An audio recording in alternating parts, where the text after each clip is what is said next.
नाज़रीन, our news में खुश आमदीद कहते हैं। खबरों का रुख करते हैं व्याड़ी की तरफ, जहां से हमारे रिपोर्टर अंसर इकबाल मोहाना की रिपोर्ट के मुताबिक DHQ अस्पताल व्याड़ी के ब्लड बैंक में डिस्पेंसर का नर्स को हरासा करने का मामला।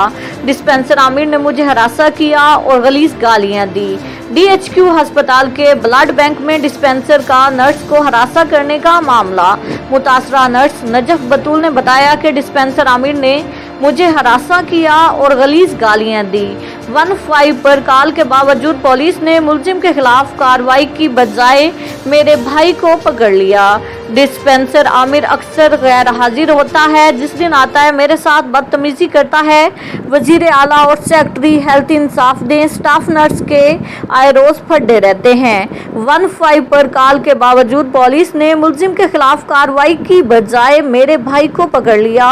नर्स नजफ बतूल ने मजीद बताया कि डिस्पेंसर आमिर अक्सर गैर हाजिर होता है, जिस दिन आता है मेरे साथ बदतमीजी करता है।